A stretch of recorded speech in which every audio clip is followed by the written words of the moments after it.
दो चीज हो।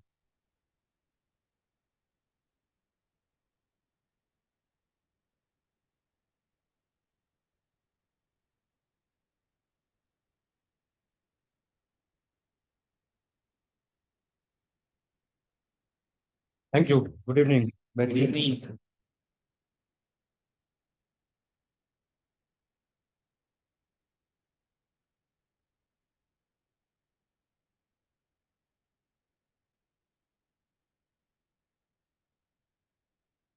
कैसा चल रहा है आप लोगों का startup?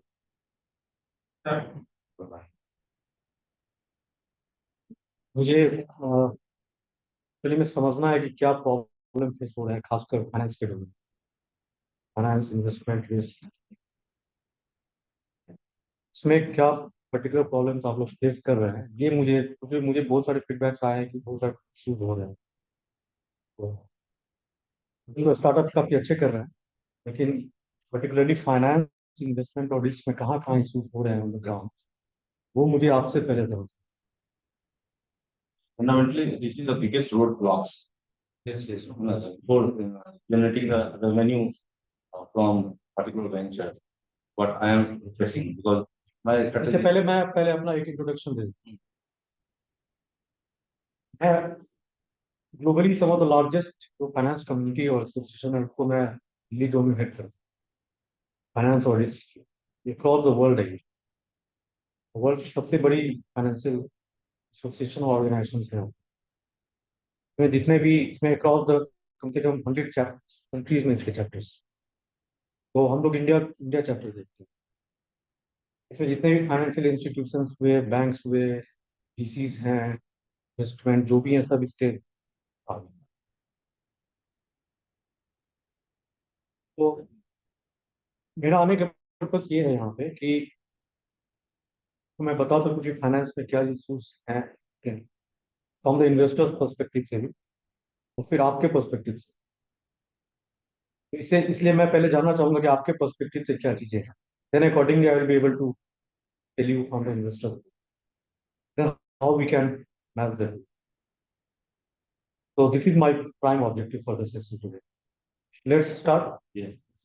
So my startup is all about it's associated with the healthcare treatment, and my startup is all about creating and developing uh, offline online supply chain management of the most affordable healthcare treatment uh, from the generic medicine from the top Poland pharma company, which is urgently required to the 31% rural population of East India.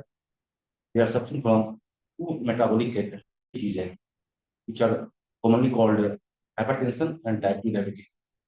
But unfortunately, in India, in recent decades, healthcare treatment काफी महंगा हो गया है because great name of medicine are being prescribed by doctors in urban and rural market of India across India.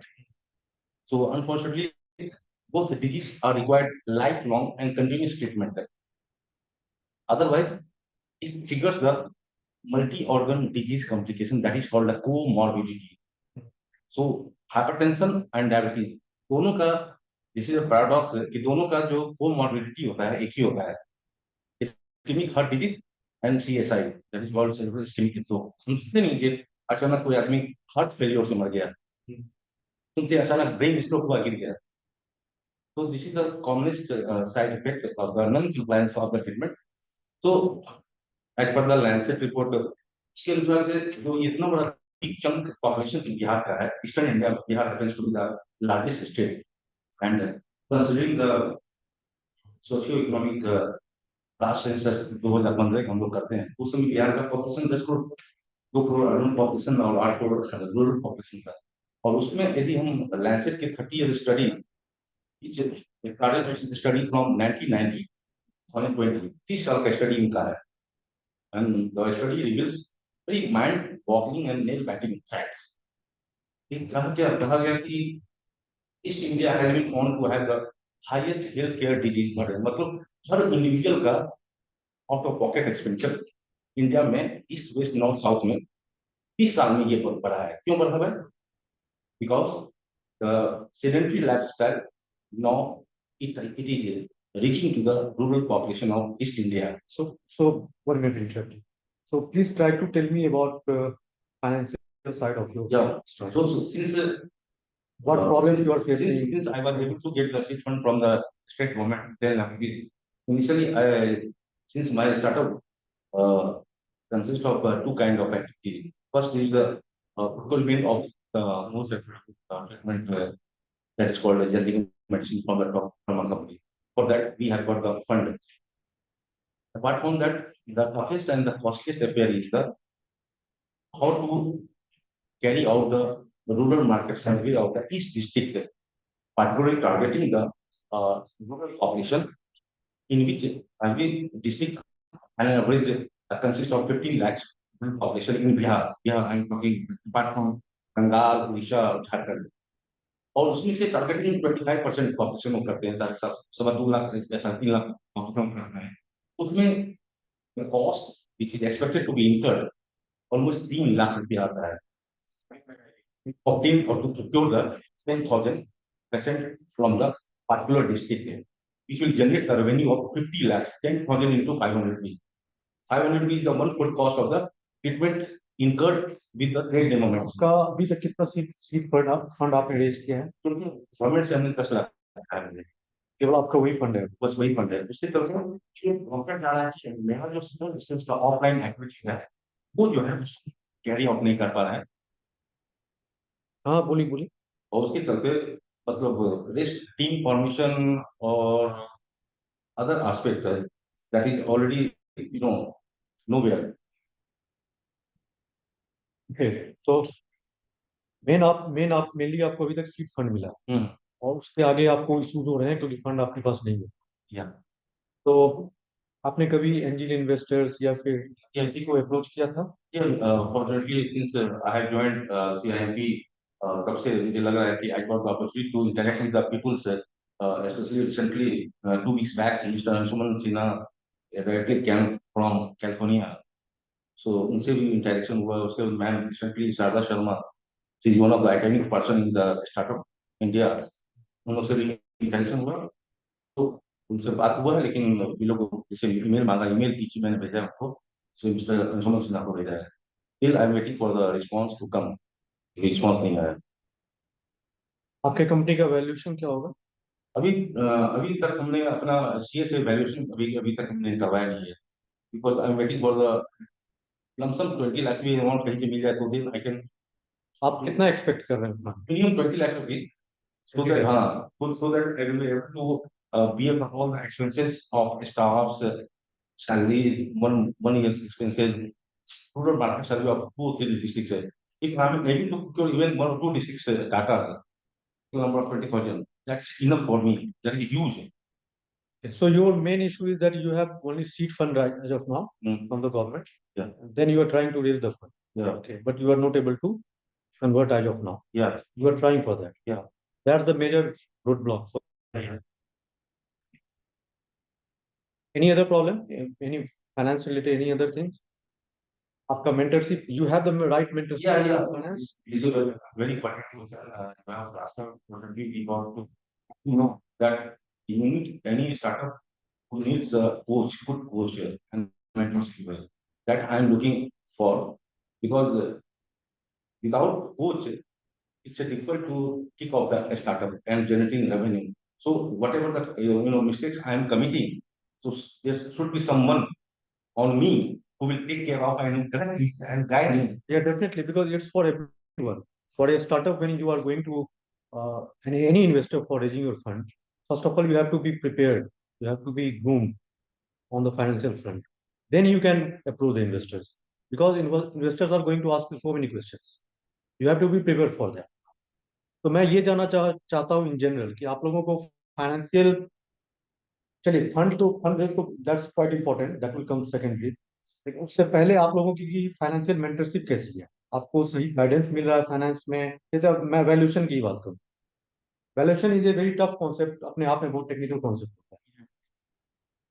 आपको valuation के बारे में समझ में आता है, या फिर आप कैसे इन्वेस्टर्स को पिच करना है उसके बारे में आपको आइडिया है, या फिर आपका फाइनेंशियल मॉडल कैसा है नहीं है, इसके बारे में आप लोगों को कैसा मेंटरशिप और ट्रेनिंग आपको अभी तक मिल रही है? देखिए सर, अब तक जो last I'm thinking over here, in working skills.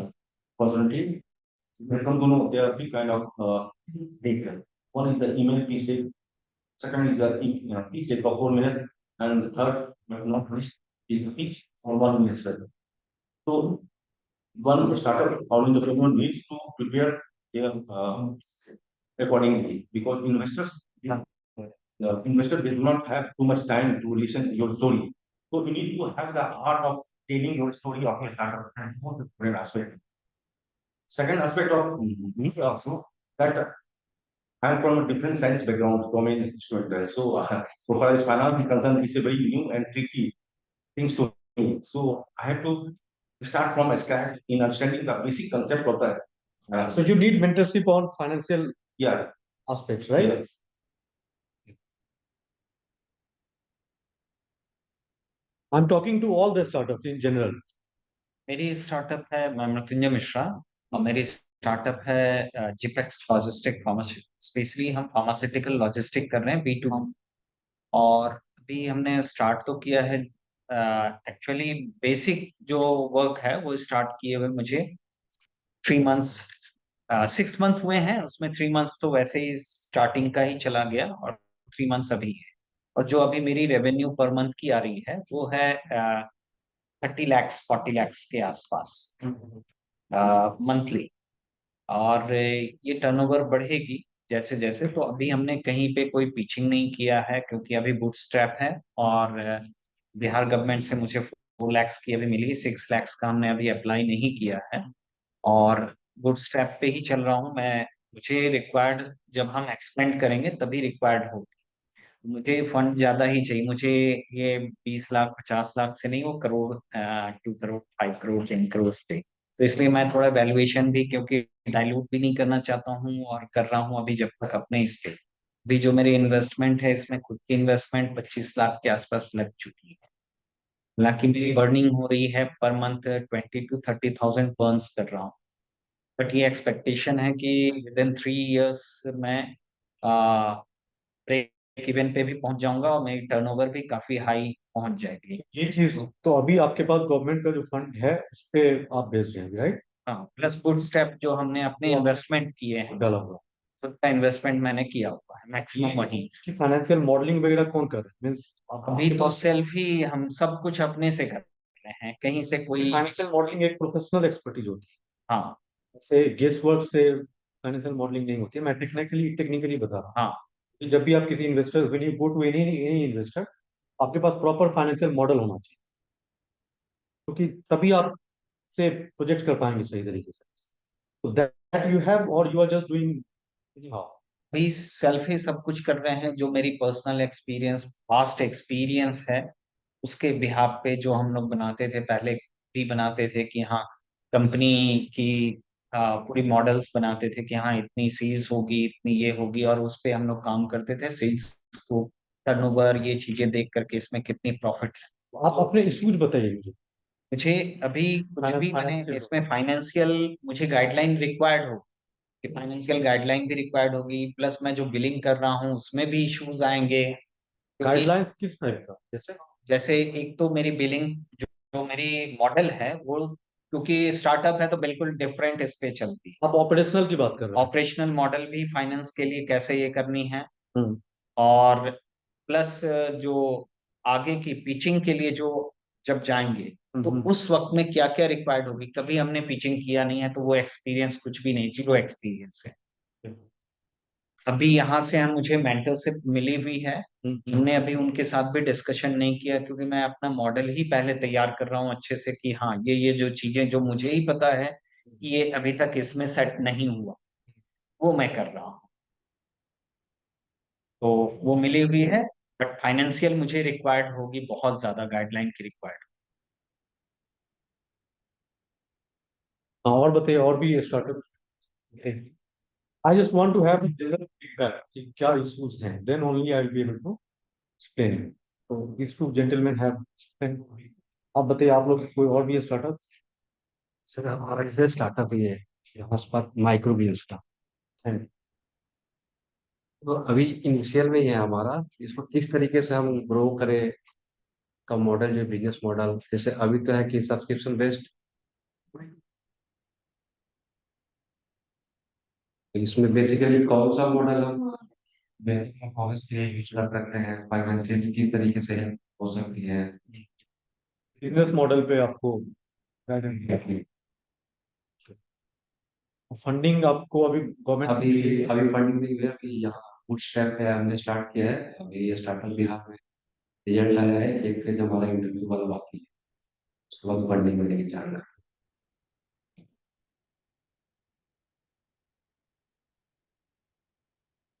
Coworking space आप लोगों का यहीं पे है। है।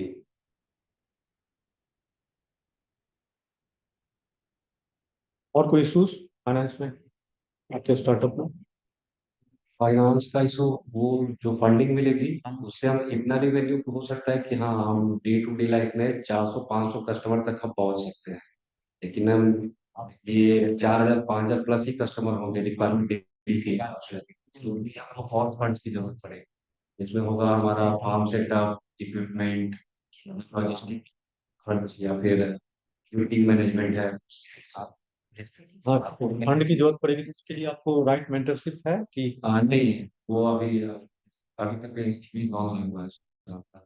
हाँ, आपको फाइनेंशियल डोमेन में मेंटरशिप की भी जरूरत है। जी।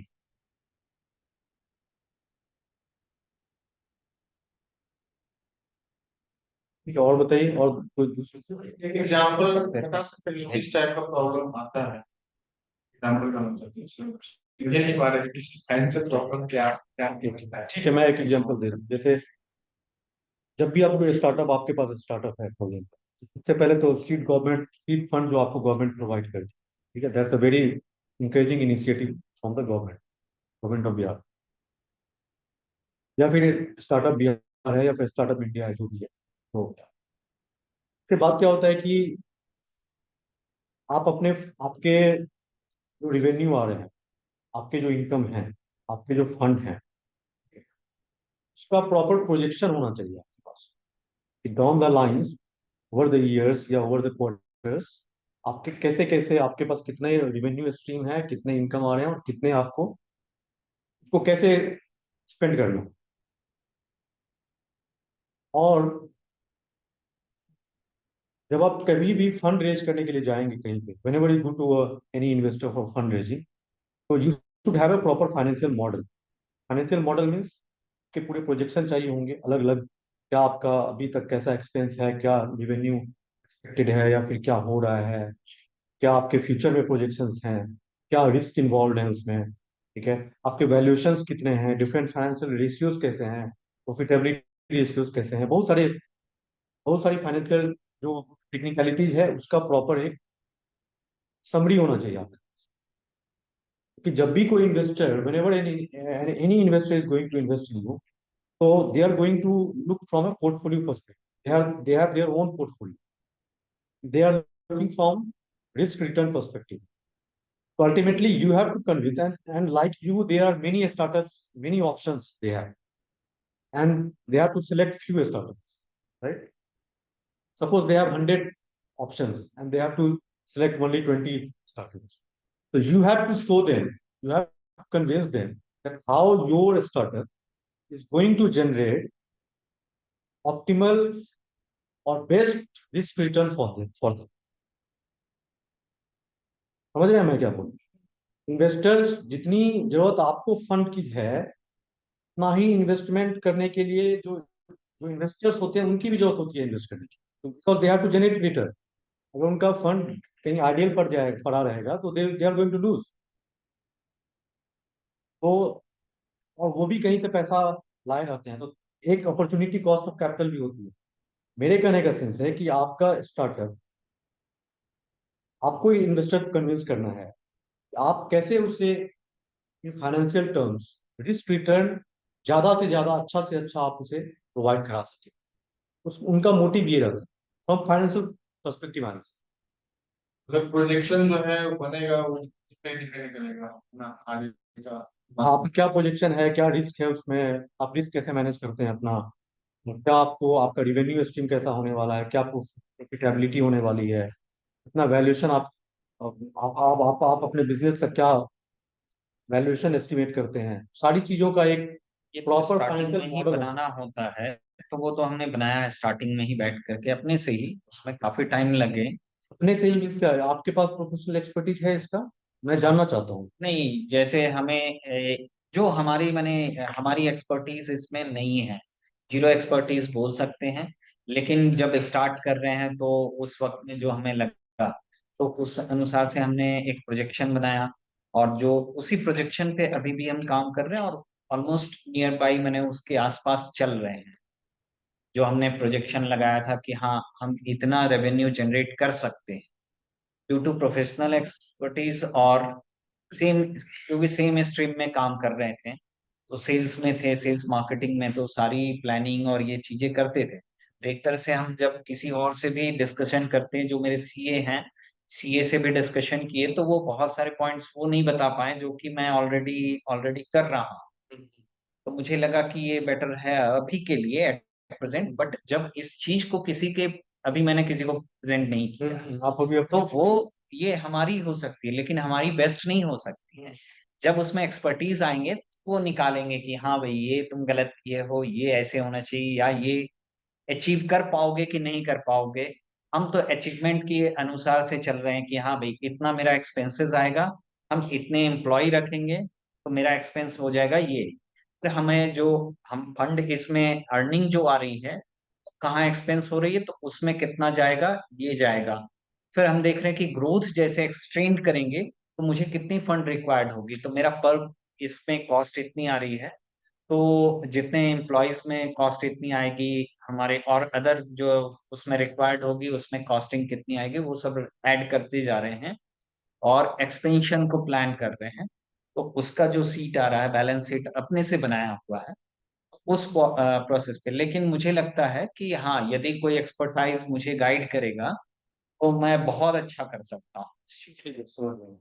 और भी आप आइडिया लग गया मैं किस चीज की बात कर रहा हूँ, आप अपने अपने बताइए और भी जो स्टार्टअप्स हैं। जो प्रोजेक्शन, फाइनेंशियल प्रोजेक्शन लोग जो बनाते हैं, एज ए इन्वेस्टर वो लोग कैसे वैलिडेट करते हैं उस चीज को? तो प्रोजेक्शन तो कोई बोल सकता है कि हम आने वाले 5 साल में 5 करोड़ 10 करोड़ का रेवेन्यू है, वो लोग एज ए इन्वेस्टर कैसे उस चीज को वैलिडेट करते हैं? करंट रन रेट देखेंगे या ग्रोथ देखेंगे। ठीक है, मैं समझ गया आपकी। देखिए ये सब टेक्निकल चीजें हैं, जो भी कोई इन्वेस्टर्स होता है ना वो प्रॉपर मॉडलिंग करता है उसकी प्रोजेक्शंस की। आप कुछ भी बोल देंगे वो that is not going to be valid for in real world perspective. तो they are the industry experts. वो पूरे इंडस्ट्री का ट्रेंड देखते हैं, क्या पॉसिबिलिटी है, क्या नहीं, कितना रिस्क है। उस बेसिस पे प्रॉपर बहुत सारे मैथमेटिकल मॉडल्स भी होते हैं, जो जो स्टेटिस्टिकल मॉडल्स होते हैं, मैथमेटिकल मॉडल्स होते हैं, प्लस सब्जेक्टिव मॉडल्स भी होते हैं अकाउंटिंग वगैरह के। वो अप्लाई करके प्रॉपर तब प्रोजेक्शन किया जाता है कि आपका कैसा होगा, क्या रियलिस्टिक फिगर है उसके लिए बेस्ड ऑन द इंडस्ट्री में क्या चल रहा है नहीं चल रहा है, उस बेसिस पे उसकी प्रॉपर एनालिसिस। बहुत सारे स्टार्टअप ये भी करते हैं, जो सपोज इन्वेस्टर्स मीटिंग में गए और वो कुछ डमी फिगर दे दिए, या फिर एक हाइपोथेटिकल बहुत ही ऑप्टिमिस्टिक फिगर आप डाल दिए कि ऐसा हो जाएगा, ऐसा हो जाएगा, ऐसा हो जाएगा। लेकिन वो रियलिटी में ऐसा नहीं होता। तो मैं इसलिए बोलूँ कि रिस्क मैनेजमेंट का बहुत बड़ा इंपॉर्टेंट रोल होता है स्टार्टअप्स में, क्योंकि आप ऑप्टिमिस्टिक रहें, ये चीजें अच्छी हों, लेकिन you you also have to be prepare for the worst case scenario. चीजें अगर आपके अगेंस्ट चली गई, चीजें आपके लायक अगर नहीं हुई, तो फिर आप कहाँ सर्वाइव करें। Startups means startup is a high risk zone. जब रिस्क जोन है तो आपको सबसे पहले आपका जो सही, जो अच्छे स्टार्टअप्स होते हैं, हर कोई फेल करते हैं, एवरीवन फेल्स।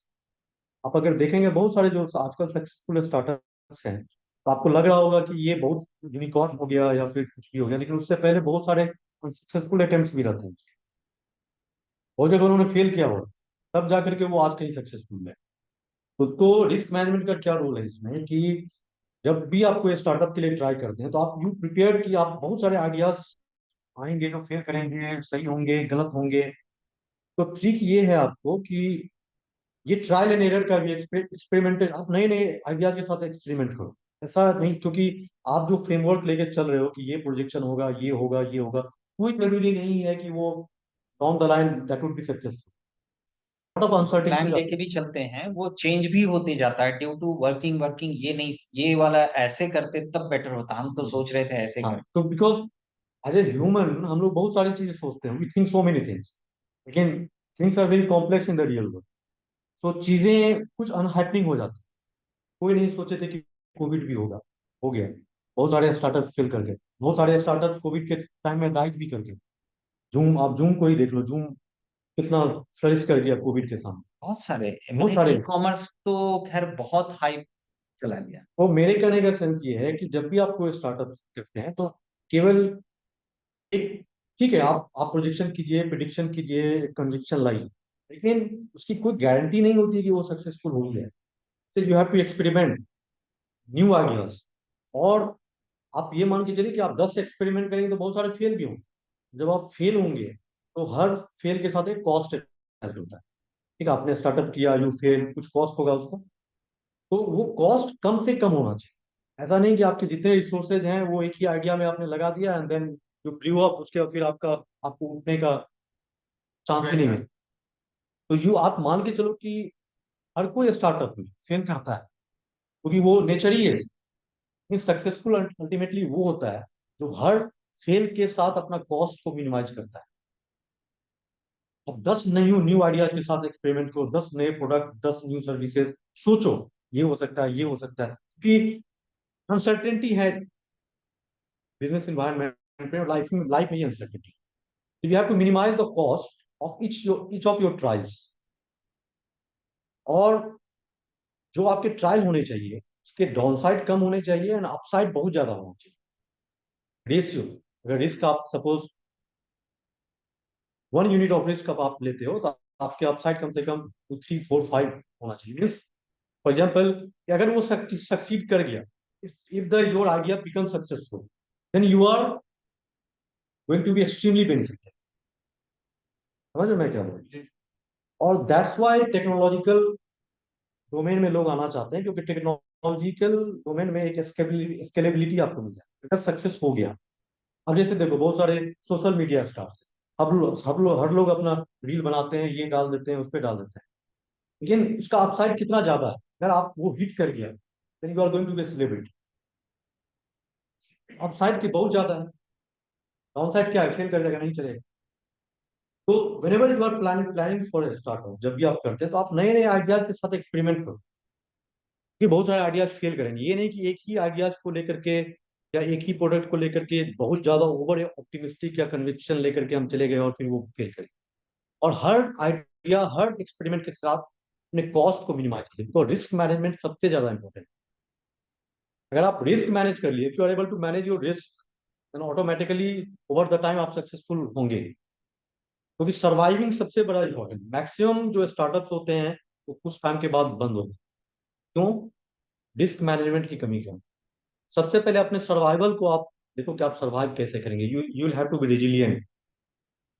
और अगर आप उस चीज पे आप स्टूडेंट हो गए कि अगर कुछ चीजें आपके एक्सपेक्टेशन के अपोजिट भी अगर हो रही है, चीजें उतनी अच्छी नहीं भी हो रही है, then also you should have proper backup, या फाइनेंशियली आप कितने फ्लेक्सिबल हैं, कितने रेजिलिएंट है, दैट इज पॉइंट। और इन चीजों का वैल्यूएशन में भी इफेक्ट पड़ता है। Because from an investor's perspective, when investor analyses your business, वो रिस्क की भी एनालिसिस करता है कि ये this particular startup is how much resilient it is. केवल रिटर्न से नहीं होता है, रिस्क एडजस्टेड रिटर्न देखना पड़ता है। वो इन्वेस्टर अगर आप में पैसा लगा रहा है, उसके क्या रिस्क है, क्या रिटर्न एक्सपेक्टेड हो सकता है। तो दीज थिंग्स, ये सब फाइनेंशियल मॉडल्स के प्रॉपर पार्ट होते हैं। I hope I am able to. हाँ, आप बताइए और भी कुछ। हाँ, मैं ये पूछ रहा हूँ, अभी आप बता रहे थे प्रोडक्ट बेस्ड कंपनी के बारे में, थोड़ा यानी कि एलिब्रेट करेंगे। सर्विस, अगर किसी का स्टार्टअप सर्विस बेस्ड, तो उसके लिए क्या प्रोजेक्शन होना चाहिए फाइनेंशियल? फाइनेंशियल प्रोजेक्शन क्या होना चाहिए, मैं समझा नहीं थोड़ा। आप रिस्क एनालिसिस बता रहे थे कि बैकअप प्लान होना चाहिए, अगर प्रोडक्ट है, एक प्रोडक्ट नहीं चल रहा है तो यानी कि अल्टरनेटिव सॉल्यूशन होना चाहिए। लेकिन अगर किसी का स्टार्टअप सर्विस बेस्ड है तो उसके लिए क्या होना चाहिए, मतलब किस टाइप का, यानी कि अगर आगे के लिए इसी तरह। देखिए, मैं अभी उस पर्टिकुलर डोमेन में अभी नहीं जा, क्योंकि मैं फाइनेंशियल डोमेन में रखना चाह रहा हूँ चीजों को, क्योंकि देयर लॉट ऑफ क्वेश्चन। लेकिन आपके क्वेश्चन का मैं ये बोलना चाह रहा हूँ कि सपोज अगर आप सर्विस में भी हैं, फॉर एग्जाम्पल आप देखें अभी जोमेटो ही है, वो अलग अलग आइडियाज लेकर के आ रहा है, ठीक है, या उबर। पहले कभी वो मेन फंक्शन उसका कहीं और है, लेकिन बाद साथ साथ वो डिलीवरी का भी वैक्यूम में ले आया मार्केट में आया। तो मैं क्या करना चाह रहा हूँ कि उसका प्राइम तो है कुछ दूसरा, लेकिन साथ साथ वो चीज उन चीजों के साथ भी एक्सपेरिमेंट करता रहा, क्योंकि पता नहीं कि आज जो सिनेरियो है वो 5 साल के कब बाद चेंज वही हो रहेगा, जाए। तक ऐसी कोई जरूरत नहीं। बहुत सारी कंपनीज 10 ईयर्स में चला। आज आप देखो, आप गूगल भी है, गूगल को भी खतरा था चैट जीपीटी से। 1998 से लेकर अभी तक एक कोई नहीं जानता कि नेक्स्ट 20 ईयर्स में गूगल दुनिया को इतनी चेंज कर दे, इतना चेंज कर दे। एंड देन जब से ChatGPT has come was an existential risk to Google, literally. Google का भी फ्यूचर अनसर्टेन था कि पता नहीं क्या चैट जीपीटी उसके साथ क्या करे। तो मार्केट बहुत कॉम्पिटिटिव है। अगर आप सर्विस इंडस्ट्री में आप देखो, जोमेटो है या फिर उबर है, वो क्या कर, ठीक है उसका जो मेन जो है वो तो कर ही रहा है, लेकिन साथ साथ नई नई एड ऑन सर्विसेज देने की भी वो कोशिश करता है। समझो मैं क्या बोलने की कोशिश कर रहा हूँ। My main thing is that you have to experiment with new ideas, ठीक है। एक सर्विस आप दे रहे हो, अगर कुछ और ऐड ऑन कर सकते हो या नहीं कर सकते हो, तो फिर सेम को, तो you have to make a portfolio of new ideas, समझ रहे हो। तो उससे क्या होगा कि आप में ये होगा कि अगर एक फेल भी करता है तो then you are going to make up from the another. You should have a portfolio kind of thing. तो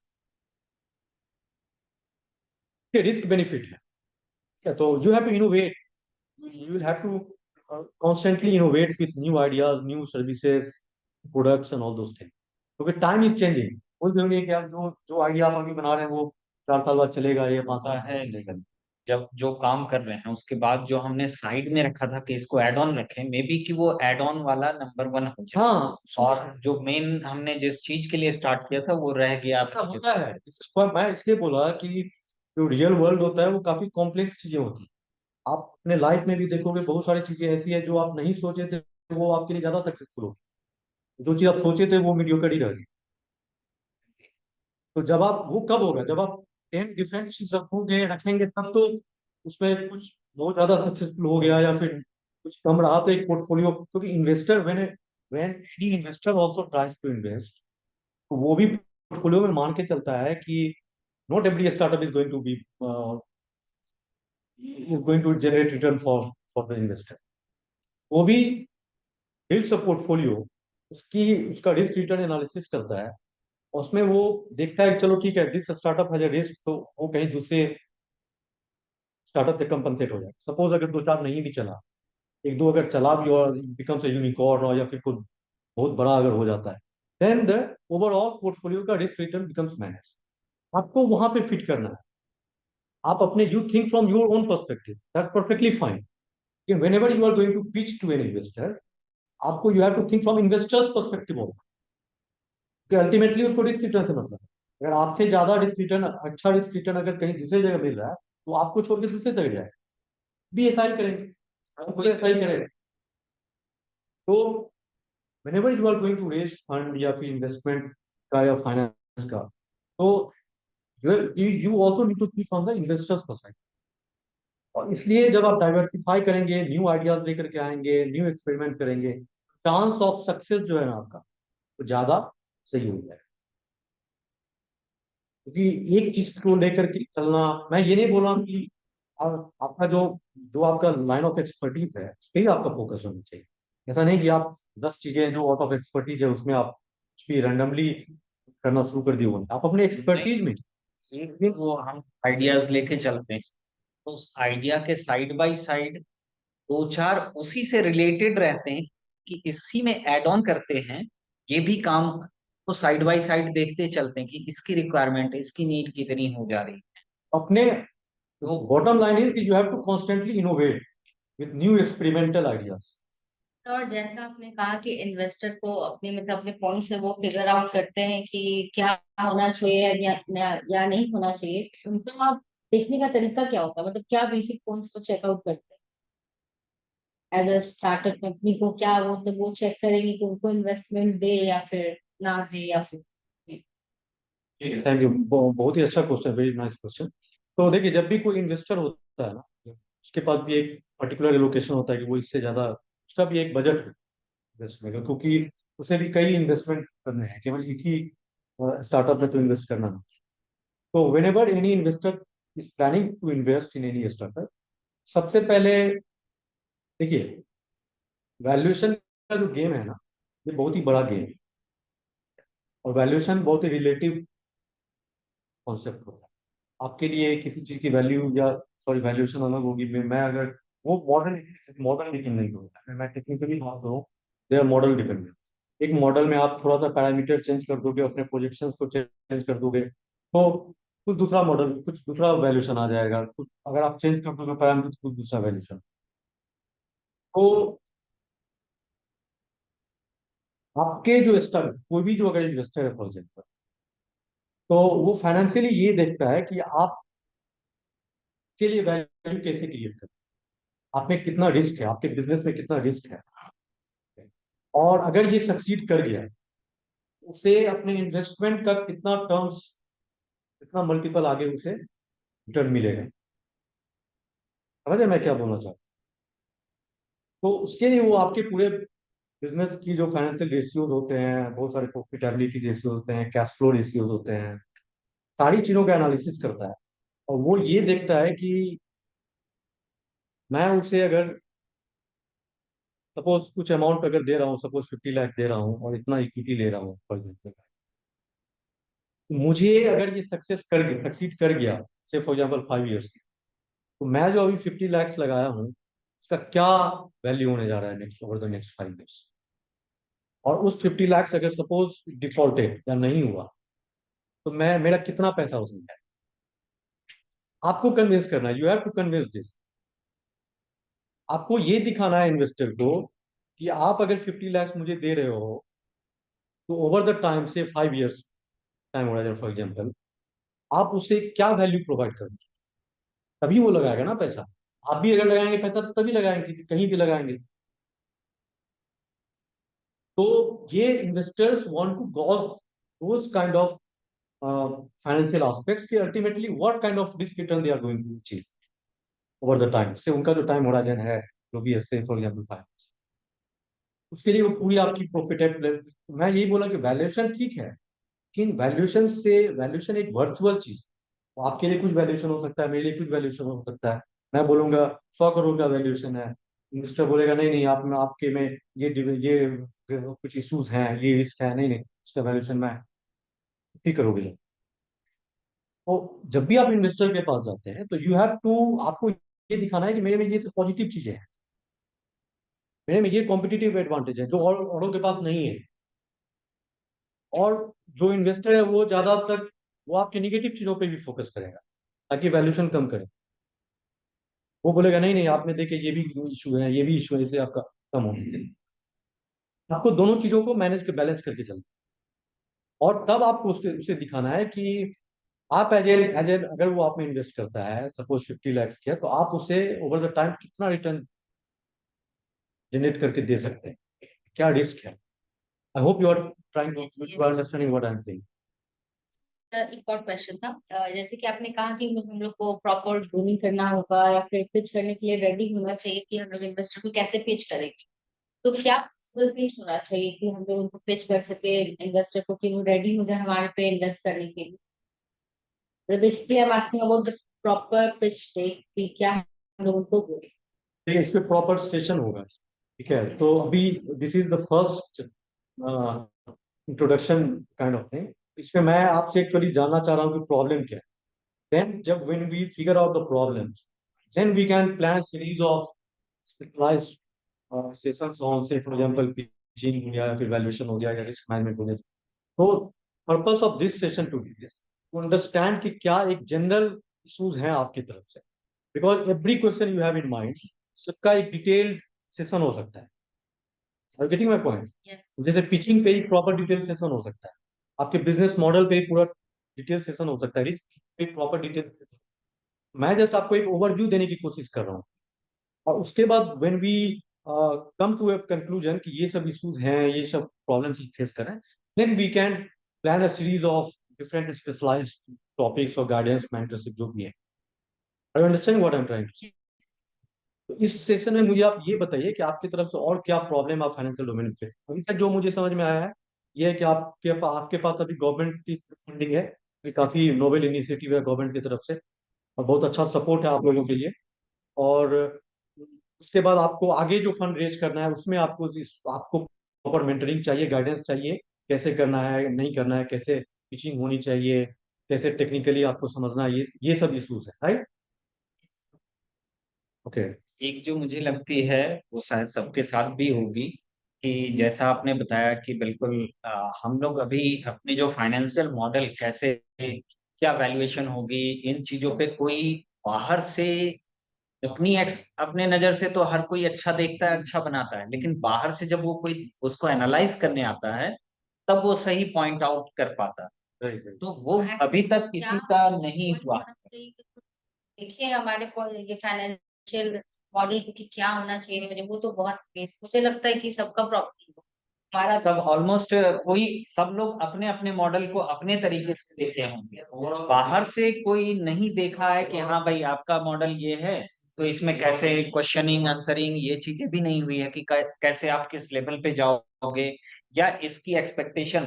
हमने मॉडल हर हर स्टार्टअप अपना मॉडल बेस्ट बनाता है, और उसके बाद उसको जज करना वो तो सामने वाले के लिए कितना फिजिबल होगा, हम तो सोच रहे हैं कि ये आपके लिए बहुत अच्छा है, लेकिन आपको लग रहा है कि नहीं, वो तो बाहर वाले बताएंगे। तो ये एनालिसिस करने के लिए कोई बाहर से अभी हमारे इसको कोई नहीं एनालाइज किया है। Fortunately, we are very fortunate enough that we got the relations with the top management in startup. And what we have learned from the so far as especially teacher, the kind of teacher, which was taught by Mr. Singh, who is one of the academic person, the angel investor from California. He told us that we need to create the three kind of teacher. One is the email teacher. Second is the teacher for people.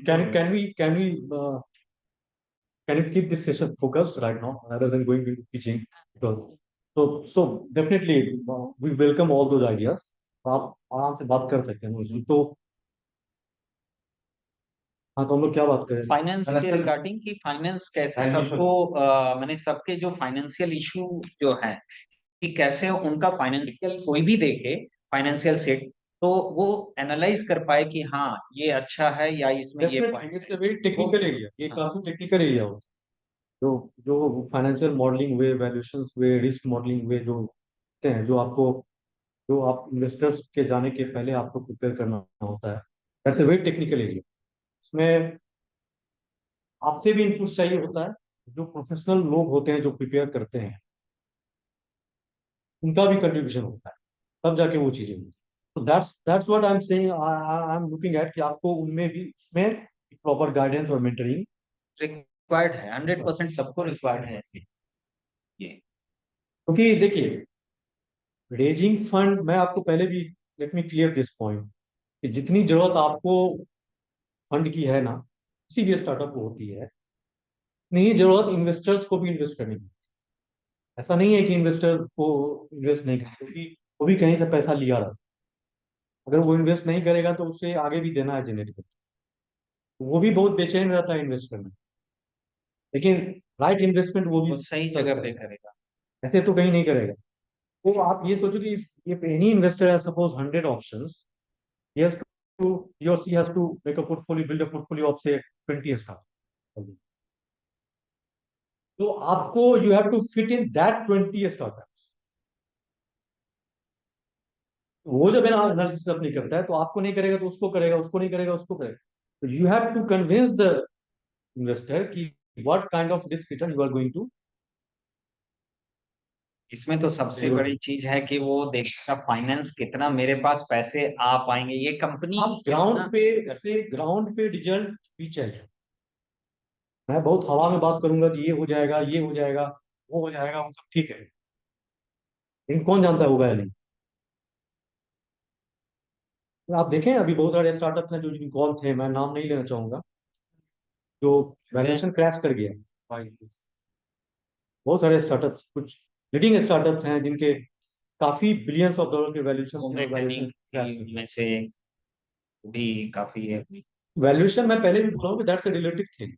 आप valuation model बनाओगे, चीजें बहुत ही वो भी valuation का भी एक valuation की भी एक मॉडलिंग होती है, मैथमेटिकल मॉडलिंग भी होती है। वो आज है कल नहीं है, लेकिन होते रहता है। ठीक है, अब आप देखें लाइव एग्जांपल, आप देख लीजिए कुछ टॉप स्टार्टअप जो उनके वैल्यूएशन क्रैश कर गए, इवन 70 80 90% तक क्रैश कर गए, है ना। सर्वाइव अल्टीमेटली कौन करेगा? जिसके पास कैश फ्लो है, जिसके पास प्रॉफिटेबिलिटी है, जिसके पास रियली में बिजनेस आ रहा है, प्रॉफिट हो रहा है, वो सर्वाइव करेगा। पकड़ के रखने, जिसका रिस्क मैनेजमेंट सही है, अल्टीमेटली वो सर्वाइव करेगा। और अगर आप बहुत सारे आपके ऐसे भी स्टार्टअप है जो बूट स्ट्रैप है, फंड की जरूरत नहीं है, खुद ही जनरेट करते हैं इतना अच्छा कैश फ्लो और रेवेन्यू की उनको जरूरत ही नहीं है फंड की, ऐसे भी स्टार्टअप। सर अब जीरोधा देख लो, जीरोधा इंडिया का वो आज तक किसी से अभी तक फंड रेज नहीं किया है, कितना अच्छा कैश फ्लो है उसका, है अच्छा है। तो मेरे कहने का सेंस है कि आप वैल्यूएशन ठीक है, अच्छी बात है, वैल्यूएशन होनी चाहिए, सही वैल्यूएशन, जस्टिफाइड वैल्यूएशन होनी चाहिए, लेकिन वैल्यूएशन एक वर्चुअल चीज है, के साथ साथ आपका ग्राउंड पे आपकी जो कैश है, प्रॉफिटेबिलिटी है, जो रेवेन्यू आ रहे हैं, उस पे भी आपका बहुत सारा फोकस होना चाहिए, क्योंकि वो भी एक इन्वेस्टर देखता है। सबसे बड़ा तो वही है, उसी के लिए तो सब कुछ है। हाँ, और साथ साथ जो आपकी टीम है, टीम की कैपेबिलिटी की भी बहुत इंपॉर्टेंट रोल होती है। कौन फाउंडर है, कैसे लोग अटैच्ड हैं, उनकी क्या कमिटमेंट है, वो भी काफी इंपॉर्टेंट है। कभी कभी ऐसा होता है कि आपके पास कोई प्रोडक्ट नहीं है, लेकिन वो आपके फेस वैल्यू पे, कि आपकी अपनी जो फाउंडर है उनके रिकग्निशन क्या है, उनका क्या रेपुटेशन है, उनका क्या बैकग्राउंड है, उस पर भी बहुत सारे इन्वेस्टर्स दे प्ले आउट। समझे मैं क्या बोलूँ? तो बहुत सारी चीजें होती है, तो there can be a detail session on every specialised topic. Just तो ये चीजें मुझे जो समझ में आई कि फाइनेंशियल मेंटरिंग, फंडिंग, हाँ, तो मैं क्या बोला था कि फ्रॉम इन्वेस्टर्स पर्सपेक्टिव उनको भी जरूरत होती है इन्वेस्ट करने की, आपको फिट करना है। फॉर दैट वो कोई चैलेंज नहीं है, मैं we can arrange the meetings with investors, that's not an issue.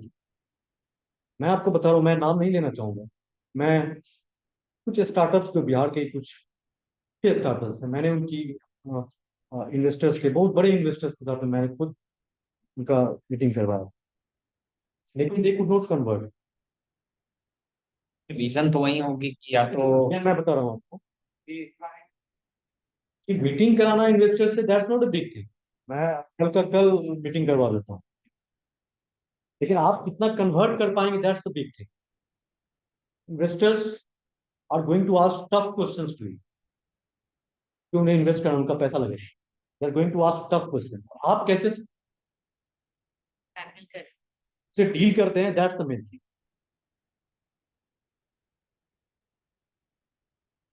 तो दैट्स द पॉइंट।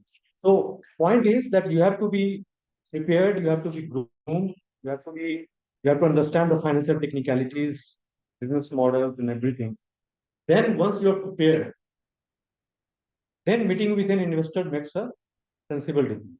अदरवाइज हम प्रिपेयर्ड ही नहीं है तो उनके क्वेश्चन का जवाब कैसे देंगे, वो क्या क्या पूछते हैं, क्या Otherwise, financial background. There are many kind of jargon of words they use in finance. right, right, We are not aware. right. It's quite to be, And they are going to ask you. and they will put a question before us. आपसे पूछ सकते हैं कि आपका model जो बनाया है वो बताइए मुझे, आप कैसे प्रोजेक्शन मॉडल में 4 साल में ये हो जाएगा, 1 साल में 2 साल में क्या हो गया, वैल्यूएशन बनाया, क्या क्या, कैसे आपने वैल्यूएशन को आप जस्टिफाई करेंगे, not many technical questions can be asked you. हैं। और जैसे कि आपने कैश फ्लो के बारे में बताया, कैश फ्लो का आइडिएशन क्या होना चाहिए, क्या आइडिया होना चाहिए, या किस प्रकार, मतलब किस तरह से हम लोग उसके, मतलब क्या पॉसिबल आइडियाज को हम लोग लेके कंसीडर कर सकते हैं अपने कैश फ्लो के लिए। वो भी एक पॉइंट है जिसको हम, मतलब मुझे लगता है कि उस चीज को मेंशन करना चाहिए, क्योंकि क्या आइडिया पॉसिबल हम लोग को, मतलब आइडिएशन चाहिए आपसे कि क्या पॉसिबल हम लोग इसके बारे में जाने या बोले, या किससे किसी को बोले, मतलब बताएं। डेफिनेटली उसमें हम लोग जाएंगे डिटेल में, वो एक्चुअली एक सेशन आप प्लीज उसके लिए भी रखिएगा कैश फ्लो आइडिएशन कैसे? हाँ वो तो अच्छा, वो तो पार्ट ही होगा, क्योंकि फाइनेंस की जब बात होती है तो उसमें बहुत सारी चीजें टेक्निकल चीजें होती है।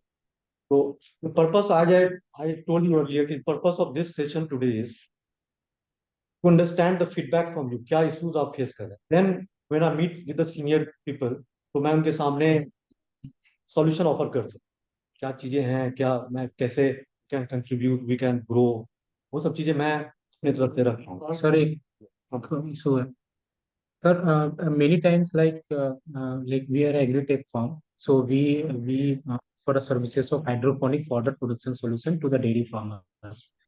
तो हमारी टीम जब जाती है फील्ड में, तो ये क्या है कि इट्स इनोवेटिव प्रोडक्ट्स है ना फॉर डेयरी फार्मर्स, लेकिन उसमें वन टाइम इन्वेस्टमेंट है, इनिशियल इन्वेस्टमेंट है ना।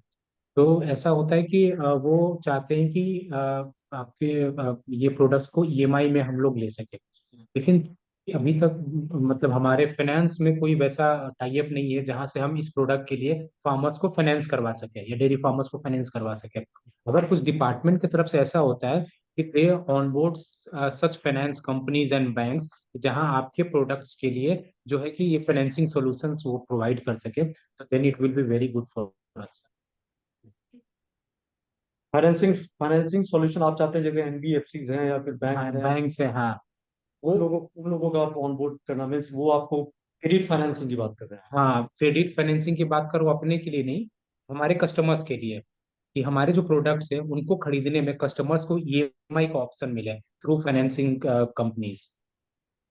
फाइनेंस भी बहुत अलग अलग डिपार्टमेंट होते हैं। फाइनेंस एक इन्वेस्टमेंट होता है, और ये क्रेडिट फाइनेंसिंग वो दूसरी चीज होगी।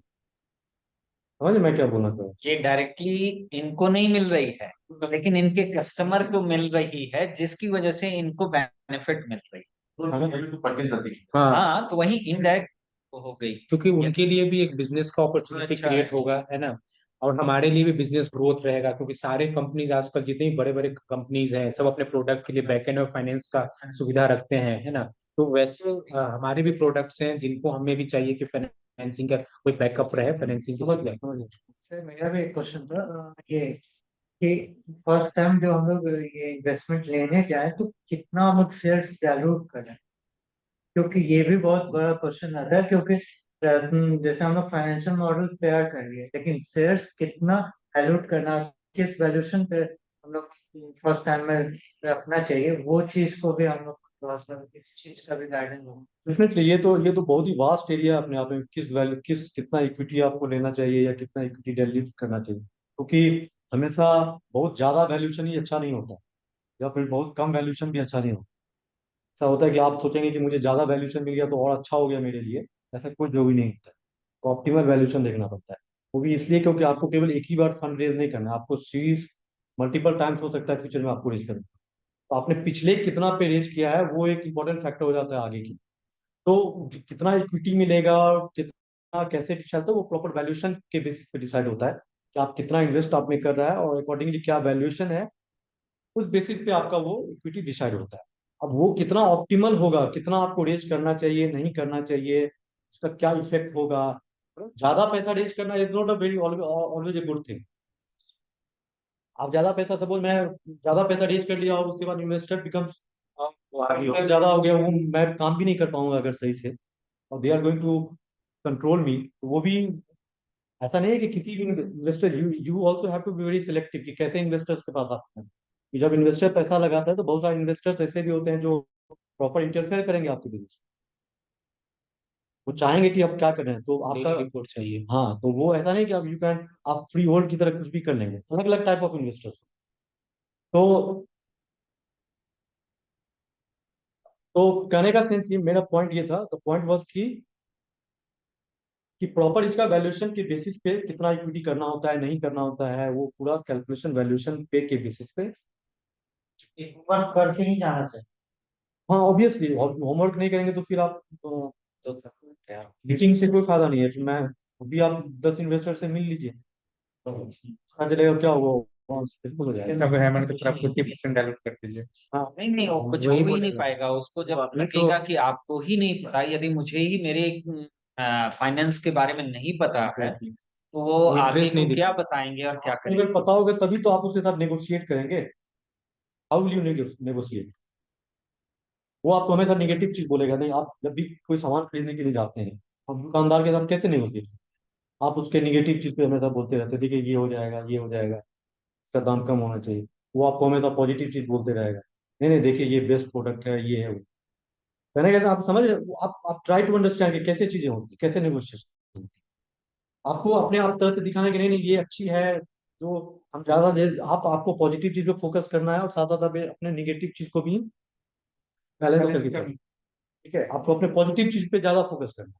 और जो जो इन्वेस्टर होगा वो पॉजिटिव, उसके दिमाग में है पॉजिटिव, लेकिन वो सामने बोलेगा नहीं आपको, वो समझ रहा है पहले, लेकिन बार बार उसको कम करने के लिए आपके निगेटिव साइड पे फोकस करेगा। कि आपने देखिए ये इशू है, इतना तो मुझे वो और भी प्रोडक्ट है, क्या है, मैं आपने क्यों करूँ, उससे के बाद लॉट ऑफ थिंग्स आर, समझे मैं क्या बोलना चाहूँ। It's a game, valuation game है पूरा। जब आप नेगोशिएट करने जाते हैं तो बहुत सारा गेम चलता है उसकी, मल्टीपल राउंड सब। आप बोलेगा ये होगा, बोलेगा नहीं होगा, आप बोलेगा 100 करोड़, बोलेगा नहीं 50 करोड़, आप बोलेगा इतना परसेंट इक्विटी, इतना परसेंट इक्विटी, बहुत सारी चीजें होंगी। अल्टीमेटली आपको यू हैव टू प्रोजेक्ट की how confident you are with your product and how you can assure risk return, best risk return for any investor. Sometimes, sir, it's better to raise fund in debt rather than equity initial stage में. हाँ definitely, देखिए date और equity का भी जो concept होता है, एक ऑप्टिमल कॉम्बिनेशन होता है डेट इक्विटी का। अगर आप बहुत ज्यादा इक्विटी ही ले लेते हैं फॉर एग्जाम्पल, तो क्या होगा कि आपको इक्विटी इज लाइक ओनरशिप, आपकी कंपनी की ओनरशिप चली जाए। और अगर आप बहुत ज्यादा डेट ही ले लेते हैं फॉर एग्जाम्पल, तो क्या होगा, डेट का आपको इंटरेस्ट पे करना पड़ेगा, तो आप बहुत ज्यादा लेवरेज हो जाए। That's also very big risk. देखेंगे कहा जाता है कि जितना कम लेवरेज है तो दैट्स अ बेनिफिट, क्योंकि आपका आपको अगर आपको लोन का इंटरेस्ट कम, जितना कम से कम लोन रहे, तो क्या है कि आपको इंटरेस्ट कम पे करना पड़ेगा। उसका एक ऑप्टिमल बैलेंस होता है कि कितना डेट और इक्विटी का रेशियो होना चाहिए। ठीक है, ऐसा नहीं है कि कुछ भी, या पूरा इक्विटी ले लो या फिर पूरा डेट भी ले लो। Proper optimal ratio in, that's why I told कि in financial modelling proper calculations are done, कितना डेट बाय इक्विटी रेशियो आपको ऑप्टिमल होना चाहिए। ठीक है, सो दैट कि आपका जो वेटेड कॉस्ट ऑफ जो कैपिटल होता है किसी भी बिजनेस के लिए, that should be very optimal. तो उस बेसिस पे भी वो प्रॉपर उसकी, that's a technical area of finance, इसलिए मैं बोला कि it's a very conceptual, very deep area in itself. तो मैं यही चाहता हूँ, मैं यही जानना चाह रहा था कि ऑब्वियसली देयर रिक्वायर्स मेंटरिंग, और मैं नहीं चाहता, देखिए you don't have to finance expert. Finance ऐसा नहीं है कि आप सपोज आप बन नहीं ये है तो आप फाइनेंस एक्सपर्ट हो जाएंगे, ऐसा वो बात ही नहीं है। ठीक है, डेफिनेटली प्रोफेशनल्स होते हैं जो आपके आपके जो फाइनेंशियल, जो आपके फाइनेंशियल एक्सपर्ट्स होंगे जिनको आपने हायर किया है या फिर जो आपके टीम में होंगे, उनकी ड्यूटी होती है कि वो कैसे आपसे इनपुट लेकर के प्रॉपर चीजें बनाए।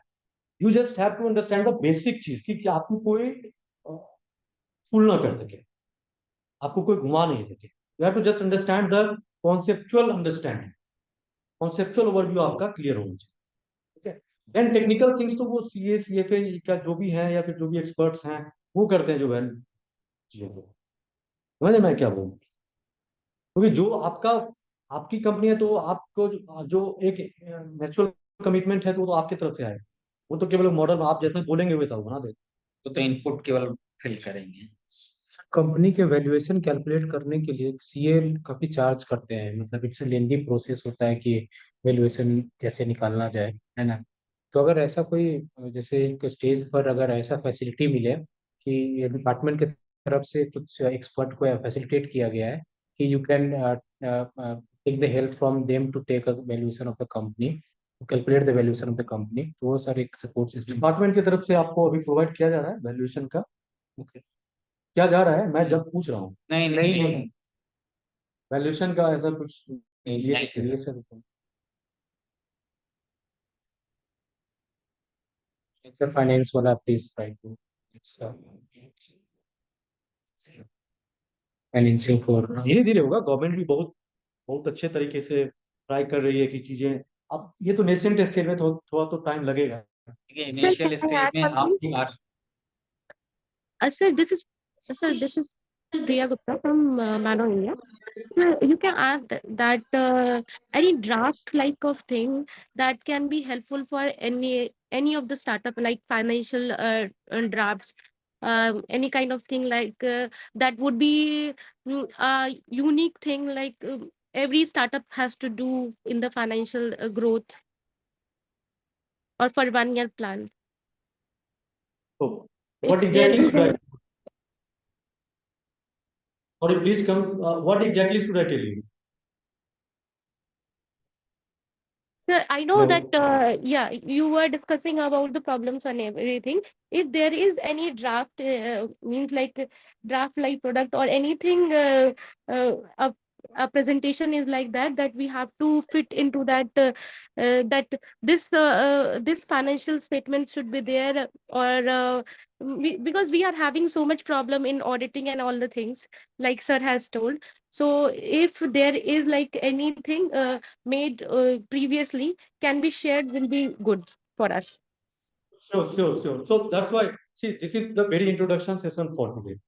We just wanted to understand through interaction that what exactly are the problems, and then subsequently there will be many specialized programs on different aspects of finance. And then definitely PPT or draft and everything will be shared. So please don't worry for that. Definitely we'll do it from our side. And it will be very so there will be series of sessions on everything, whatever auditing, financial balance sheet and everything. So this is just an introduction session today to understand that what exactly are the issues. I hope I'm able to clear. Yes, sir. Thank you. So any online attendees, any question? There is one question: what percentage increase would signify that the startup is on the right track? Sorry? What percentage increase would signify that the startup is on the right track? What percentage? What percentage increase? What percentage? I'm not Signify the percentage of what? revenue. Valuation. Saying Should profit, I think profit. So this is a technical problem he is asking. Okay. Sales percentage, I think. Since you see, Revenue. there is no absolute figures. Okay, because there is no absolute figure that this is always going to be optimal. For example, if I talk about say valuation ratio or profitability ratio or say by or any financial ratio. So it's not absolute that this particular ratio is going to be fit for all the across the industry and across over the time. So these things are very dynamic, and these are calculated on the optimal ratios are basically calculated in a different market scenario. So there is no one fit particular absolute value for this percentage or anything as far as ratios and all things are concerned. Any other question? Sir Yeah. इसका आपने बोला कि portfolio new ideas होना चाहिए, तो हमारे पास दो example है। एक तरफ है Adani, Ambani, Tata and Elon Musk का, जिनकी सभी बिजनेसेस जो है वो अलग अलग डोमेन में है। इनका जितना भी बिजनेस वो करते हैं। और दूसरी तरफ है हमारे पास गूगल एंड मेटा, इनका क्या है, जितना बिजनेस है वो एक ही डोमेन में है, वर्टिकल। तो कोई अगर नया स्टार्टअप है वो करना चाहता है, उसके लिए कौन सा मॉडल सही है? देखिए, वो अपने अपने एक्सपर्टीज पे डिपेंड करता है। अगर आपका जो एरिया ऑफ एक्सपर्टीज है, आप उसमें ही अपने स्टार्टअप को ले जाए। ऐसा नहीं है कि आपका एक्सपर्टीज मेडिकल फील्ड में है और आप रिटेल ई कॉमर्स में चले जाए, तो दैट डजंट मीन डाइवर्सिफिकेशन। अगर कोई भी कंपनी कर रही है तो उसका एक्सपर्टीज है, का ये कहने का सेंस है कि इट्स नॉट दैट आप 4 कंपनी खोलिए, that's not always the point of diversification. Diversification भी एक कॉन्टेक्चुअली और रिलेटिवली आपको फिगर आउट करना पड़ेगा। जैसे आप अपने लाइन में, for example you are into IT services और से फॉर एग्जांपल एग्रीकल्चर, आप अपने लाइन में ही नए नए एक्सपेरिमेंट कीजिए, नए नए आइडियाज को ये कीजिए। ऐसा नहीं मैं बोल रहा हूँ कि आप यहाँ पे मेडिकल का एक स्टार्टअप खोल लीजिए और एक जाके एग्रीकल्चर का, वो नहीं। आप अपने एरिया ऑफ एक्सपर्टीज में कीजिए। उनका एक्सपर्टीज अलग अलग चीज में, वो अलग अलग डोमेन में फील्ड्स में वर्क करते हैं। I hope you are getting. So there is nothing to be confused. If you have to, point was you have to experiment your ideas in your own area of expertise. What is what I am trying to say? And it's quite relative कि आपका personal expertise किस domain में है. If you have expertise in 10 things, try 10 things. But if your expertise in any niche area, then within that niche also you can try on different kind of new ideas, innovative ideas.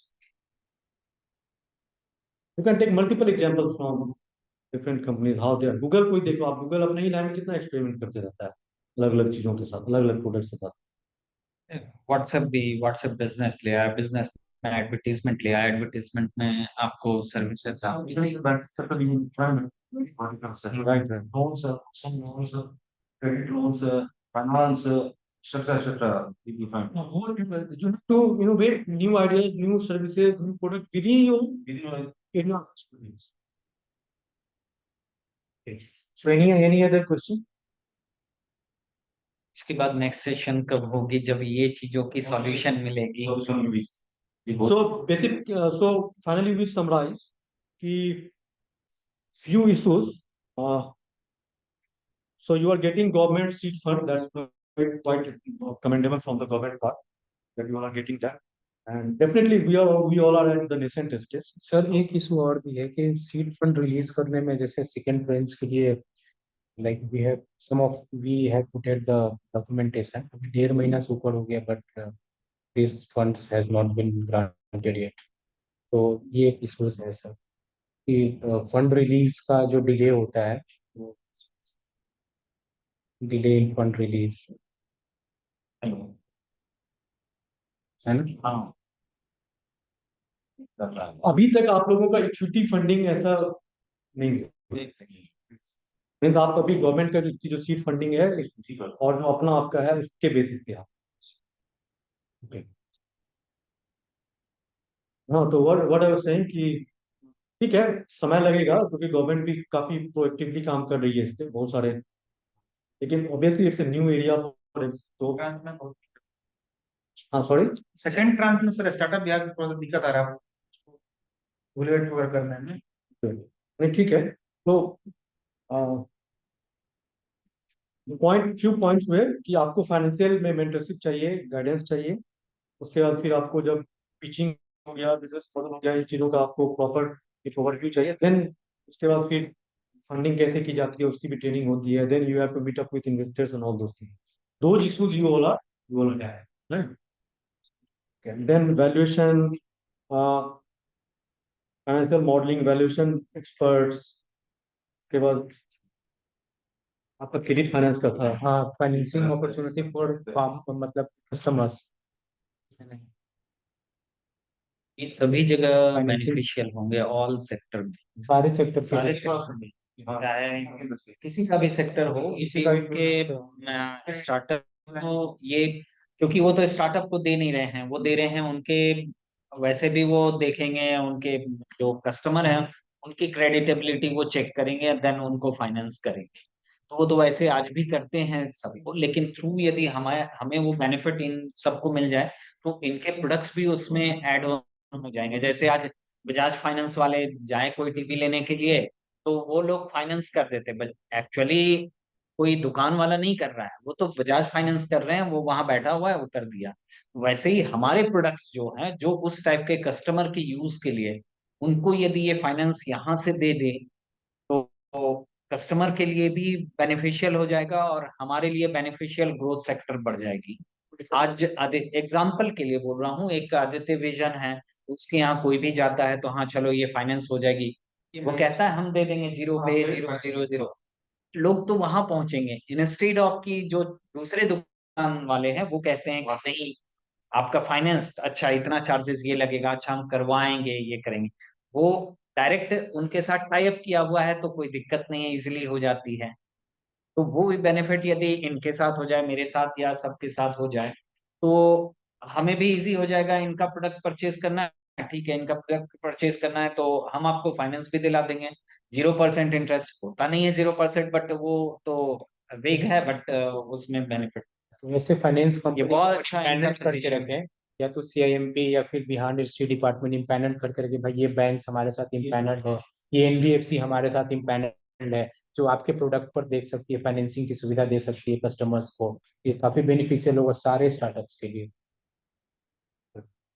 आप चाहते हैं कि NBFC और banks हाँ, ये सब empanelled हो. Totally financing is not very new. When I was with the Napar Cement, नहीं, वो तो काफी सालों से चल रही है, अभी भी चल रही है, बट सिर्फ ये स्टार्टअप में आकर के नहीं है। यदि वो करता है तो एक आइडिया है, और देने वाले हैं वो तो, जिसको दे रहा है वो तो फाइनेंस वो सब कुछ देख लेगा। समझ गया बट ये हमारे लिए बहुत बेनिफिशियल हो जाएगी। हमारा जो फाइनेंस के लिए कस्टमर हमसे बार्गेन करता है, उसमें हम बहुत इजीली उनको ला दोनों सकते के लिए हैं। विन विन सिचुएशन, उनको भी चाहिए अपना बिजनेस ग्रोथ के लिए फाइनेंसिंग वो करेंगे, है ना, इम्पैनल्ड है, और हम लोग के को भी जरूरत है। दोनों के लिए विन विन सिचुएशन। अभी मैं अपने प्रोडक्ट के लिए मैं फाइनेंसर खोजने जा रहा हूँ, तो फाइनेंस कर सके, ईएमआई के लिए ऑप्शन दे सके कस्टमर्स को। वो सर बहुत मुश्किल से मिल ही नहीं रही है, रिस्पॉन्स अच्छा नहीं आ रहा है। लेकिन अगर ये डिपार्टमेंट में इम्पैनल्ड होते तो डायरेक्ट उन्हीं के पास जाते हैं, हम अपने प्रोडक्ट के बारे में समझाते हैं, उसकी इनोवेटिवनेस के बारे में समझाते हैं, कस्टमर सेगमेंट के बारे में समझाते हैं, तो वो आसानी से हमारे लिए एक प्लेटफॉर्म बन सकता था। नहीं, ठीक है, मैं समझ गया आपके पॉइंट्स, मैंने सारे लिख लिए। देन विल डिस्कस कि how things can be sorted out. लेकिन एक ओवरव्यू, मैंने पहले ही बोला कि इस पे हर टॉपिक पे एक डिटेल सेशन हो सकता होगा, हाँ, हो सकता है। लेकिन आपको एक ओवरव्यू आइडिया तो समझ में आ गया ना, कैसे क्यों रिस्क कैसे इंपॉर्टेंट होता है, क्यों इंपॉर्टेंट होता है स्टार्टअप्स के लिए, आपके फाइनेंस में क्या क्या टेक्निकलिटीज, क्या क्या चीजें होती है। एक ओवरव्यू तो आपको एक आइडिया लगा या नहीं लगा कैसे चीजें क्या होती है, क्योंकि टेक्निकली तो हम बाद में बात होगी सेकेंड स्टेज पे, लेकिन एक जनरल कॉन्सेप्ट क्लियर होना चाहिए कि कैसे आपको रिस्क देखना है, कैसे रिस्क मैनेज करना है, कैसे आपको एक्सपेरिमेंट करना है, क्योंकि सबसे ज्यादा स्टार्टअप में रिस्क मैनेजमेंट का इंपॉर्टेंट है। रिस्क ही सब चीज है। अगर आप रिस्क, मैं यही बोला कि मैं एक बार और समराइज कर देता हूँ ये कि देखिए, जो रियल वर्ल्ड हम लोग रह रहे हैं ना, काफी कॉम्प्लेक्स है, काफी अनप्रिडिक्टेबल भी रहता है, बहुत सारी चीजों, प्रिडिक्टेबल भी है, बहुत सारी चीज प्रिडिक्टेबल भी होती है, लेकिन बहुत ऐसी चीजें होती है जो अनप्रिडिक्टेबल भी होती है। तो पता नहीं कल क्या होगा, फिर या फिर कोई नहीं जानता था कि आज से 20 साल पहले 2000 में आप सोचते थे कि चैट जीपीटी आ जाएगी और ये हम जोमेटो चलेगा और उबर चलेगा, कोई कोई इमेजिन नहीं करता। परमिशन देंगे, जैसे फेसबुक ही है, यदि फेसबुक पिच करता, हमारे सामने भी पिच करता या किसी के सामने भी पिच करता, और ये बताता कि इसमें से आप फोटो देख सकते हैं, अपने फ्रेंड से बात कर सकते हैं, इसमें मिल सकते हैं, इस पे आप 1 करोड़ रुपया लगाइए, तो हम बोलते हैं इसके लिए इसमें मुझे क्या मिलेगा। तो वही है बिल्कुल आप सही। कि things are changing quite fast, dynamically. आपको फिगर आउट करना है कि जो आप स्टार्टअप कर रहे हैं, आपको ट्रेंड समझ में आना चाहिए कि मार्केट का ट्रेंड क्या हो रहा है। You getting what I am trying to say, market में क्या ट्रेंड चल रहा है, किस चीज का फ्यूचर ट्रेंड होने वाला है, जो पहले समझ लिया इस चीजों की प्रोबेबिलिटी ऑफ सक्सेस ज्यादा होगी। You have to understand the trend, क्या ट्रेंड चल रहा है, कौन सा ट्रेंड, क्योंकि जो सक्सेसफुल बिजनेसमैन होते हैं वो 10 साल आगे, आज एलन मस्क क्या करता है, वो 10-50 साल आगे का सोच रहा है। समझ में प्रॉब्लम को सॉल्व कर रहा है। तो as an entrepreneur you have to be innovative, you have to think that things are quite fast changing, so you should understand the trend, future trend को समझना पड़ेगा। then you have to experiment with new ideas with proper risk management, you understand that you have to play with so many things and you have to budget your risk so that you are trying and you are doing some trial and error with new ideas, new innovations. You know that many will fail, then you have to again grow up. There will be series of failure and then grow success. So you have to be very focused on risk management, your costing. Sir इसमें एक एक काम और कर सकते हैं कि अगर जैसे लाइक जनरली इंक्यूबेशन में क्या होता मैं है। इसको कंप्लीट कर हाँ दूं। ये sir. And then what I was trying to say कि प्रॉब्लम क्या होता है कि हम लोग एज ए ह्यूमन बहुत ज्यादा चीजों को लोग लेके ऑप्टिमिस्टिक और प्रिडिक्टिव हो जाते हैं कि ऐसा होगा, लेकिन बहुत टाइम प्रैक्टिकली कुछ ऐसी चीजें हो जाती हैं जो कोई नहीं सोचा। तो वैसे अनफोर्सीन सिनेरियोज में how your startup is going to, इतना resilient, how resilient is your startup, those unforeseen scenarios. Banking में स्ट्रेस टेस्टिंग होती है, उसमें क्या होता है, जो रेगुलेटर्स होते हैं ना वो आपको बोलेंगे कि स्ट्रेस टेस्टिंग होता है कि अलग अलग सिनेरियो में आप करके दिखाओ कि अगर ऐसा कुछ हो गया तो आप कितने प्रूडेंट हैं, आपका बेनिफिट कितना स्ट्रांग है। वैसे आपके स्टार्टअप को भी आपको स्ट्रेस टेस्टिंग करनी है। अगर कुछ अनफोर्सिन हो गया, ये हो गया, सपोज कुछ रेगुलेशन चेंज हो गया, या फिर कुछ प्रोडक्ट में कुछ ऐसा इशू हो गया, या फिर ट्रेंड चेंज हो गया, तो आप क्या कहाँ सिस्टम है, आप कितने रेजिलियंट, प्रॉपर रिस्क मैनेजमेंट करना होता है। और अगर आप रिस्क मैनेजमेंट अच्छी तरीके से करोगे, your good part of job is done. मजे में क्या बोल, 90% या good number of startup fail because of proper risk management. बहुत अच्छा बिजनेस आइडिया है, हर चीज है, अच्छी टीम है, हर चीज है, तभी वो फेल कर। बहुत ऐसे भी स्टार्टअप हैं जिनके पास ब्रिलियंट बिजनेस आइडिया है, बहुत अच्छे लोग भी हैं, फंडिंग भी है, तब भी फेल कर जाता है, क्योंकि रिस्क मैनेजमेंट भी है। Are you getting what I'm saying? तो first priority is risk management.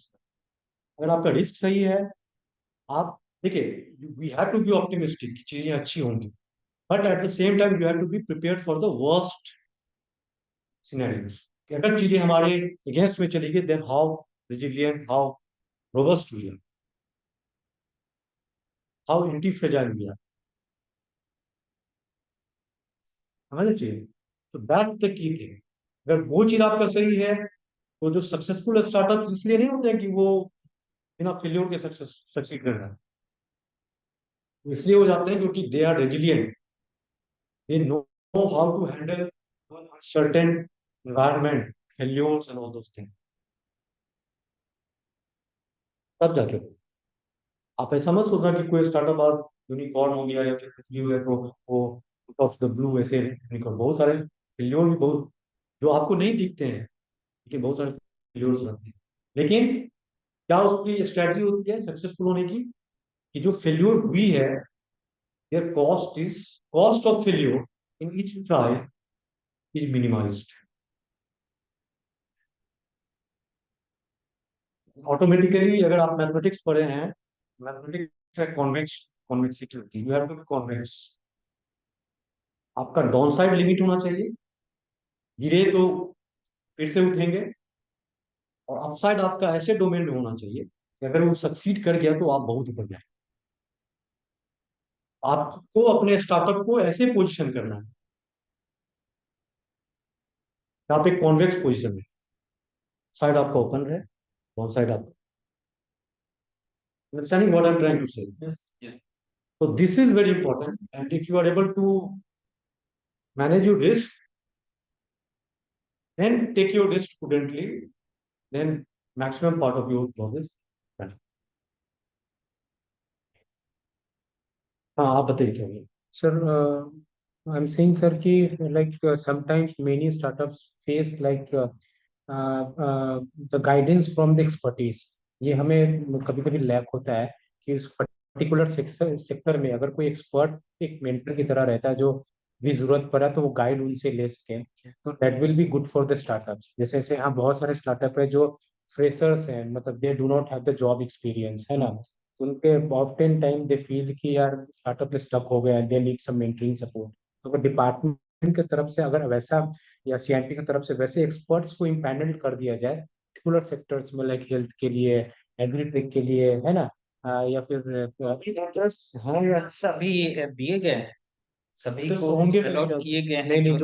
नहीं, जो लोग ये तो पता चला है कि मेंटर्स हैं, हैं सब अलॉटेड नहीं है। इफ यू हैव रिक्वायर्ड, अगर आपको रिक्वायर्ड है किसी भी स्पेशल टॉपिक पे, तो आपको वो मेंटर असाइन कर दिए जाते हैं। तो कोई स्पेशली इन लोगों का है कि कंसल्ट के स्पेशली अपने सेगमेंट के अलॉट कर दिया जाए। अलॉटेड नहीं है, बट हमारे पास बहुत सारे मेंटर्स हैं। अगर कोई भी दिक्कत होती है तो आप एडमिन से मिले। वो ऐसा जैसे हमारे साथ मैं सीआईएमपी भी गया था, तो सीआईएमपी में हमें मेंटोर अलॉट किया गया कि आपके ये मेंटोर हैं, आपका ये सेक्टर है तो आपके ये मेंटोर हैं, आपके ये मेंटोर हैं, ऐसे। मैं सीआईएमपी में गया था, मुझे आपका इंक्यूबेशन सेंटर। हाँ, सीआईएमपी मेरा इंक्यूबेशन सेंटर है, मेंटर्स तो होंगे। तो इसलिए वहां पे हमारे सबके जो जो सीआईएमपी में इंक्यूबेट हैं, उनके मेंटोर अलॉटेड है एक पर्टिकुलर। मेंटोर कितने स्टार्टअप देखते हैं? एक मेंटोर अब वो तो वो लेकिन ये बता सकते उनके हैं लिए किसी के कि जिनको 5 इंक्यूबेशन 6 उस 10 पर्टिकुलर में मिला 15। है, जैसे we have incubation in IIT, हमारा आईआईटी में हम लोग का, ठीक है, तो आईआईटी में आईआईटी पटना, तो मतलब एज अ सेक्टोरल एक्सपर्ट, मुझे तो ये मतलब वी हैव एग्रीटेक, इनका एड्यूटेक है, सेक्टोरल तो एक्सपर्टीज है नहीं आईआईटीज में, ऐसे भी नहीं है इनका जो मेरे तो पेट से तो पूरा तो अलग ही है। हाँ, तो वैसे सर सेक्टोरल नहीं है, सेक्टोरल एक्सपर्टीज नहीं है सर। उनके पास तो जो होंगे उसी को वो हाँ। देंगे। तो अब मान लीजिए कि मेरा एग्रीटेक है, हेल्थ टेक वाला क्या गाइड करे, आपका हेल्थ टेक है तो हाँ, तो सेक्टोरल एक्सपर्टीज पैनल्ड होना चाहिए ताकि स्टार्टअप्स को वो एक्सपीरियंस। अब जैसे आपका एग्रीटेक का है तो आईआईटी में तो वो टेक्नोलॉजी दे सकते हैं, लेकिन आपके जो आपकी नीड होगी वो नहीं देखिए मिलाएगी। कि हम लोग बिल्कुल तीनों सही। का आईआईटी में, वी विजिटेड आईआईटी आल्सो, हम लोग का एक सेशन भी हुआ, लेकिन वी फेल्ड कि we need a guidance of sectoral expert, जो कि नहीं है, रिसोर्स अवेलेबल नहीं है, दैट्स व्हाई वी आर। आपके लिए यदि एग्रीकल्चर डिपार्टमेंट कुछ यदि एग्रीकल्चर से रिलेटेड है, वैसे कोई एग्रीकल्चर कॉलेज ऑनलाइन ऑनलाइन वाले भी हैं। यदि उसमें मार्केटिंग वाले कुछ हों। आई थिंक हमें लगता है मेंटरशिप से ज्यादा रिक्वायरमेंट है, लाइक फंड्स हैं, लाइक लगता है कहीं पे डिसीजन में स्टक हो जाते हैं कि मान लो कि जहाँ पर ज्यादा फंड लग रही है तो वहां पर थोड़ा टाइम सोचने लगते हैं, लाइक कि इस पे करना चाहिए या नहीं करना चाहिए डिसीजन। आप लोगों के पास कोई आपकी अपने अपने स्टार्टअप में कोई सीए को आप लोगों ने रखा है या नहीं रखा है जो कि मेरा कहना है है सर, ये तो अपने काम है? भी फाइनेंशियल एक्सपर्ट्स को रखे हैं या नहीं रखे? नहीं, स्टार्टअप में नहीं है, आउटसाइडर है वो, तो सिर्फ कभी कंप्लायंस करने के बस वो है। कहाँ जस्ट आप एक्सटर्नल सर्विस ले रहे हैं किसी हाँ, बस प्रॉपर ऐसा कोई जिनसे कंपनी इनकॉर्पोरेट करवाया है उन्हीं से थोड़ा बहुत गाइड। कि हर किसी भी कंपनी में एक जैसे सीएफओ जिसका काम है पूरा फाइनेंस को ये करना, वैसा नहीं है सर, नहीं है उतना अफोर्डेबल काम नहीं कर पाएंगे। अफोर्डेबिलिटी भी बात आ जाती है। अभी जितने हैं उनके पास फंड, यदि यही बड़ा फंड होता तो सीएफओ रख लेते या सीएफओ को अटैच कर लेते। फंडिंग कम है ना, आपको यू कैन नॉट बोल रहा हूँ कि फुल टाइम, मैं बोल रहा हूँ कि ऐसे कुछ एक्सटर्नल तो नहीं नहीं सर, वो नहीं। यहाँ नहीं है, मेरे ख्याल से कुछ ही होंगे, कुछ ही स्टार्टअप होंगे जो कि यहाँ नहीं जो दिख थोड़ा रहे हैं। ग्रो कर लिए होंगे, 2 साल हो गए होंगे, तो में वो भी रख सकते हैं भाई कि हाँ चलो हमें भी मेरे रख को फंड मिल गई है जिनके हाँ, रेवेन्यू वो भी उस लेवल पर सीएफओ रखना इट्स आप लोगों का कैसा रिवेन्यू कैसा एवरेज 1 लाख 1.2 लाख हाँ? मेरा तो 1.5। रिवेन्यू जनरेट हो रहा है, ये मैं जानना हमारा तो रेवेन्यू जनरेट हो रहा है। रेवेन्यू जिस रूप में आ रहा है उससे ज्यादा तो जा रहा है। उससे अभी तो सर इनिशियली रेवेन्यू भी आएगा तो वो नेगेटिव वन ज्यादा हो रहा है। हमारा अभी तक तो थोड़ा बहुत 20% negative cash cash flow flow रहता ही है। रेवेन्यू है। अगर मान जस्ट मैं रेवेन्यू है लेकिन आपका बर्न रेट ज्यादा है। नहीं, मेरा मैंने 20% बर्न रेट है। भी टर्नओवर देखे तो इस साल का मेरा टर्नओवर 4 करोड़ में जाएगा। तो आप ग्रो कर गए हैं, हाँ। तो मेनी स्टार्टअप जो भी आप भी नहीं प्रॉफिटेबिलिटी कितना है? प्रॉफिटेबिलिटी वही तो बर्न कर रहे हैं, तो प्रॉफिटेबिलिटी नहीं हो सकती है ना उसमें हमारी। यदि देखें तो हमारी पर मंथ मैंने पर टर्न ट्रांजेक्शन हमारी 1% की मार्जिन प्रॉफिट आ रही है। ट्रांजेक्शन ज्यादा है 1% पे, टर्नओवर हम जितना ज्यादा राइज करेंगे तो तभी टर्नओवर हम राइज कर सकते हैं। हम जैसे एक्सपेंड करेंगे तो मेरी टर्नओवर बहुत हाई आ जाएगी, क्योंकि ये स्टार्ट किया हूं तो एक जस्ट ट्रायल में हमारी ये, तो हमें लग रहा है कि हमारा वो टर्नओवर के लिए मेरे लिए इशू नहीं है।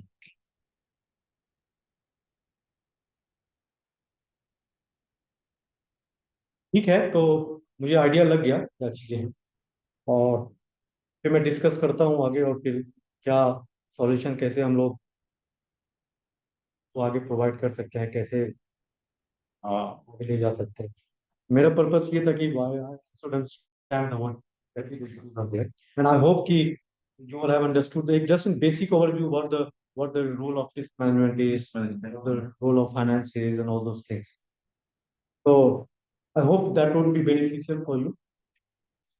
लग रहा है आपको कि कुछ इसमें मिलेगा, गाइडलाइन मिलेगी तो बहुत ही बेनिफिशियल है, सबको इसकी नीड है। डेफिनेटली और जैसा अभी भैया ने कहा, ये तो दी बेस्ट हो जाएगी मेरे लिए, तो बुम होगी। मैं पहले से केवल थॉट कर रहा हूँ कि कहाँ से टच करूंगा इन बिट में। लेकिन जो इनके आइडिया है कि यदि वो वाले क्रेडिट, हम बैंक से बात कर रहे थे जो आप उसको दे रहे हैं, तो वहां पे नहीं सेटअप हो रही थी। बट यदि ये कोई वैसे हैं फाइनेंस वाले जो जिनसे लाइनअप ही हो जाए, वो अपना देख ले। यदि वो लोग भी आ जाएं कोई इस प्लेटफॉर्म पे, तो बहुत बड़ा मैंने एक, हमको लगता है कि हर स्टार्टअप में एटलीस्ट 50% स्टार्टअप जंप कर जाएगा। हम बोलते हैं भैया को कोई दिक्कत ही नहीं आएगी। हाँ, और ये सर ये मुझे हो सकता है तो कि दिख रहा है कि मुझे तो बड़ा एक ये मिल जाएगा कि यदि ये हो जाए तो मेरे पार्ट में तो बहुत इजी हो मेरे जाएगी। पार्ट में भी सर बहुत मतलब I am facing this issue. और सबके लिए ये है being experience, I have the experience of 4 or 5 years कि in जितना finance। फाइनेंस हमको में मेरे इक्विटी लेने हैं दूसरे से, उसकी जगह पे ये ज्यादा बेनिफिशियल है। Recently, तो कोई इक्विटी ही नहीं हाँ dilute वही करे।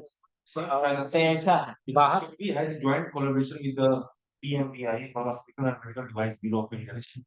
Actually, they are offering to this kind of finance services, credit financing हाँ हाँ, generally can be in India. और जितने भी बाहर के जो स्टार्टअप्स हैं ना, सबको ये सपोर्ट सिस्टम ऑलरेडी बिल्ड रहते हैं सर, तभी तो वो ज्यादा जल्दी निकल रहे हैं। स्टार्टअप्स इन अभी बैंगलोर यदि आसानी से मिल जाते ऐसे सोच लिया जाए कि यदि एग्जाम्पल के लिए, जो कि सबको दिखती है, यदि आदित्य विजन से वो फाइनेंस वाला पार्ट को हटा दिया जाए, कितने लोग टीवी खरीदेंगे? नहीं खरीदेंगे। हैं। मैं जब ऐसा होगा ऑब्वियसली तो आपके पास उसी टाइप अच्छा से हमारा प्रोडक्ट है, आपके पास सब चीज है, लेकिन फाइनेंस एक बैकबोन, क्योंकि अल्टीमेटली आपको रिस्क रिटर्न के लिए आप करते हैं ना, कोई बिजनेस क्यों करते हैं आप?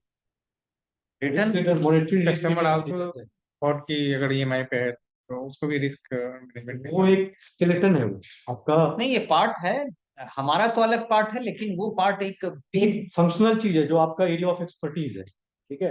लेकिन उसको ड्राइव करने के लिए, जैसे हमारा बॉडी है तो बॉडी के साथ माइंड भी जोड़िए, दोनों चीज ड्राइव करता है। सिमिलरली आपका जो अपना एरिया है वो तो दैट इज क्वाइट इंपॉर्टेंट, जो आपका टेक्निकल अपना फंक्शनल एरिया है, जो आप प्रोडक्ट बना रहे हैं, सर्विस बना रहे हैं, लेकिन साथ साथ उसको कैरी ऑन करने के लिए फाइनेंस का बहुत बड़ा रोल है। यस। अगर फाइनेंस सही अगर आपका नहीं है तो फिर आप कितना देर तक आप चल पाएंगे, ठीक है। तो डेफिनेटली मैं समझ गया, मैं आगे डिस्कस करता हूँ कैसे हम लोग, because see I told you कि we have a world, I come from a worldwide reputed association of finance and risk। तो ऐसा नहीं है, फंड की भी ऐसा ये नहीं है कि फंड फंड वाले भी लोग भी हैं, इन्वेस्टर्स भी हैं, फाइनेंशियल एक्सपर्ट्स भी हैं, हर तरह के, एट ऑल लेवल, ठीक है। तो वो कोई इशू नहीं है, लेकिन वही है कि आप लोगों का प्रॉब्लम मैं समझ गया। अब मैं देख रहा हूँ कि इससे आगे बात करके कैसे we can zero zero down the things, ठीक है, सो दैट कि चीजें ग्रो हो। गवर्नमेंट तो बहुत अच्छा कर रही है, गवर्नमेंट भी बहुत अच्छा इनिशिएटिव है गवर्नमेंट का, जो इतना सपोर्ट कर रही है और बहुत ही प्रोएक्टिवली सब लोग काम कर रहे हैं। तो डेफिनेटली अभी नेशनल स्टेज में तो थोड़ी तो इशू ग्रेजुअली ही, क्योंकि कल्चर बिल्डअप करने में तो थोड़ा टाइम लगता है, सब चीज एक ही कहीं भी नहीं हुआ है ऐसा कि एक ही बार में सब चीजें हो जाती नहीं नहीं, ये आज यहाँ पे बैठे हैं हम लोग, But we are being affected. पर आप यहाँ हैं, ये यही इनिशिएट यही बता रही है कि हमें कितना सपोर्ट मिल सकता।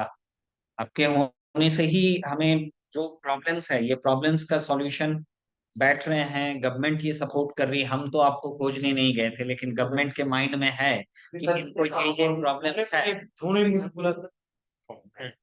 तो आप आए। आपको मे बी की हो सकता है इससे पहले नहीं आइडिया हो कि ये स्टार्टअप, इतने स्टार्टअप यहाँ पे हैं और ऐसे डाइवर्सिफाइड काम कर रहे हैं और इतना अच्छा कर रहे हैं। यदि ये चीजें सपोर्ट मिलती रहेंगी तो बिहार डेफिनेटली पोटेंशियल, इतनी पोटेंशियलिटी है बिहार के स्टार्टअप में कि है, टैलेंट भी है, सब तरफ से। काफी आइडियाज भी काफी स्ट्रांग है यहाँ के लोगों की, उसमें तो नो डाउट। बस जो जरूरत है इग्नाइट करने की, बस वो। लेकिन चीज है कि एक प्रॉपर गाइडेंस, एक मेंटरशिप, वो चीजें होनी थोड़ी सी काफी इंपॉर्टेंट हो जाती है। तो definitely we have to channelise, तो देखते हैं इसको हम लोग, फिर बात करते हैं और फिर कैसे इसको हम लोग ये कर सकते हैं। तो अब मुझे आइडिया लग गया कि आप लोग भी काफी मेहनत कर रहे हैं और काफी सिंसियरली कर रहे हैं, तो बहुत खुशी हुई।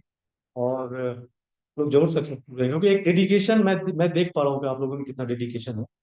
तो टाइम तो लगता है हर चीज में, स्टार्टअप इतना इजी तो नहीं है, लेकिन पहुंच तो जाएगा सब, मगर खाते खाते कहीं ना कहीं करते मुझे आइडिया पे ऊपर पहुंच ही जाएंगे। बट थोड़ा ये है कि वो ठोकर खाने का जो ये है वो जल्दी फास्ट हो जाएगा कि हम उसमें ठोकर खा के और जल्दी स्पीड हमारे में आ जाएगी। हाँ, ठोकर खाइए उठिए, तो वो चीज बहुत जरूरी होती है, कितना फास्ट आप, कितना गिरते हैं और कितना जल्दी आप उठते हैं।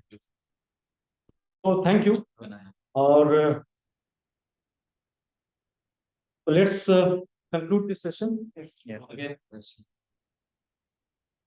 So all the best. Thank you. Thanks for having us. Second one.